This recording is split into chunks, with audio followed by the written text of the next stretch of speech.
السلام علیکم ورحمۃ اللہ وبرکاتہ نحمدہ ونصلی علی رسولہ الکریم اما بعد فاعوذ باللہ من الشیطان الرجیم بسم اللہ الرحمن الرحیم قال اللہ تبارک و تعالی فی کلامہ المجید والفرقان الحمید ان الصلاۃ تنہی عن الفحشاء والمنکر صدق اللہ المولانا العظیم وصدق رسولہ الکریم۔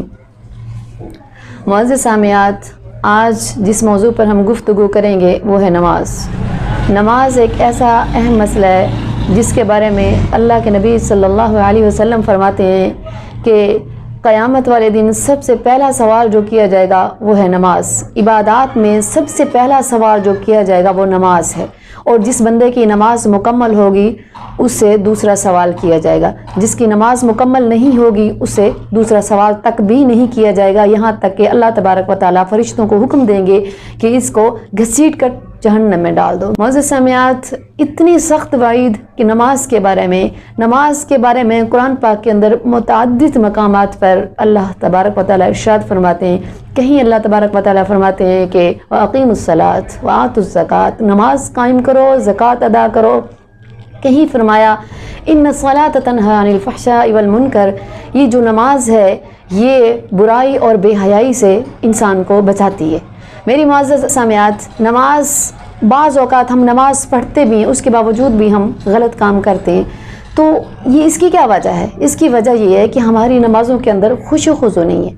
ہماری نمازیں ایسی نمازیں نہیں ہیں جو رب کو راضی کرنے والی ہوں۔ نماز ایسی ہونی چاہیے کہ جس کے اندر مکمل طور پر اللہ تبارک و تعالیٰ کے سامنے خشوع اور خضوع ہو، عاجزی انکساری ہو، اس طرح سے ہو کہ اللہ کے رسول صلی اللہ علیہ وسلم فرماتے ہیں کہ تم نماز ایسے پڑھو کہ جیسے تم اللہ کو دیکھ رہے ہو۔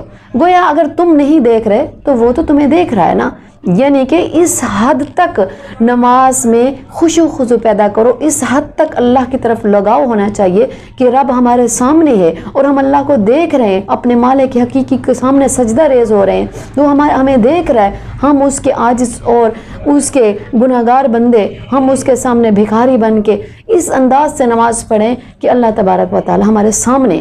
ایسی جب ہماری نماز ہوگی اس وقت اللہ تبارک و تعالی ہمیں ضرور ہر برائی سے بھی بچائیں گے اور ہمیں دنیا اور آخرت کی کامیابی بھی ملے گی۔ معزز سامعات، دنیا میں بھی وہ انسان کامیاب ہے جو نمازی ہے، آخرت میں بھی اس بندے کی کامیابی ہے جو نمازی ہے۔ آپ اللہ کے نبی صلی اللہ علیہ وسلم نے فرمایا بین العبد و بین الکفر ترک الصلاۃ، کہ مسلمان اور کافر کے درمیان جو چیز فرق پیدا کرتی ہے وہ نماز ہے۔ آج اگر ہم کسی کو کافر کہہ دیں، وہ کس قدر غصہ کرتے ہیں ہمارے ساتھ، کس قدر ہم سے ناراض ہو جائیں، لیکن جس کو ہمارے پاک پیغمبر صلی اللہ علیہ وسلم فرمائیں کہ یہ کافر ہے، کون ہے کافر؟ وہ بے نمازی ہے۔ جس انسان نے نماز چھوڑ دی گویا اس نے اپنا سارا کچھ ہی برباد کر دیا۔ اس انسان کو دنیا میں بھی کامیابی نہیں ملتی جو انسان بے نمازی ہے، آخرت میں تو ویسے ہی اس کے لیے جہنم ہی ہے۔ آج کل ہر انسان پریشان ہے کہ رزق میں تنگی کی وجہ سے کوئی پریشان ہے، کوئی کسی بیماری کی وجہ سے پریشان ہے، کوئی کس طرح کی ٹینشنوں میں شکار ہے، کوئی کس طرح کی۔ یہ ایسا کیوں ہے؟ یہ دین سے دوری ہے، اللہ کے ذکر سے غافل ہیں ہم لوگ، کیونکہ اللہ کا قرآن کہتا ہے الا بذکر اللہ تطمئن القلوب، دلوں کا اطمینان، دلوں کا سکون جو اللہ کے ذکر میں ہے۔ میری معززات، اگر ہم اللہ تبارک و تعالیٰ کے ذکر سے غافل ہو جائیں تو ہم کیسے کہہ سکتے ہیں کہ ہم کامیابی کے راستے میں چل پڑیں گے؟ ہم کیسے کہہ سکتے ہیں کہ ہمیں سکون ملے گا؟ ہرگز نہیں، ایسا ہو ہی نہیں سکتا کہ ہم اللہ کے باغی ہوں، اللہ کے نافرمان ہوں، پھر ہم سوچیں کہ ہم سکون کی زندگی گزار لیں گے۔ نہیں، ایسا ہو ہی نہیں سکتا۔ میں آپ کو ایک نکتے کی بات بتاؤں کہ دیکھو، آج ہم اس پیغمبر صلی اللہ علیہ وسلم کے ساتھ اس قدر محبت کے دعوے کرتے ہیں، جس انسان سے محبت ہوتی ہے نا، اس کی ایک ایک ادا پسند ہوتی ہے، اس کی ایک ایک بات کی لاج رکھی جاتی ہے۔ اگر ہمیں ان سے محبت ہوتی تو ہم ان کے نقش قدم پر چلنے کی کوشش کرتے، ہم ان کی سیرت کو اپناتے، ہم ان کے کردار کو اپناتے، ہم ان کی زندگی کو اپناتے، ان کے اسوہ حسنہ کے مطابق زندگی گزارتے، پر ہم نے ایسا نہیں کیا۔ اللہ کے نبی صلی اللہ علیہ وسلم نے ہمیں ایک وصیت کی تھی۔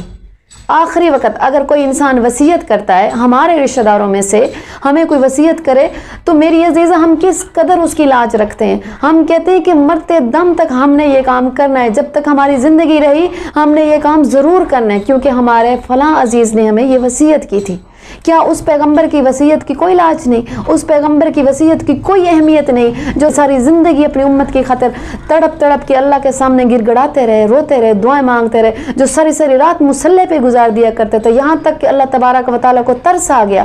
اللہ نے فرمایا، اے میرے پیغمبر، یا ایھا المزمل قم اللیل الا قلیلا نصفہ او انقص منہ قلیلا او زد علیہ ورتل القرآن ترتیلا۔ اے میرے نبی، اس قدر قیام اتنی پوری رات عبادت نہ کیا کرو، رات کا کچھ حصہ کر لو، اس سے بھی کم کر لو، کچھ آرام کرو، کچھ میری عبادت کرو۔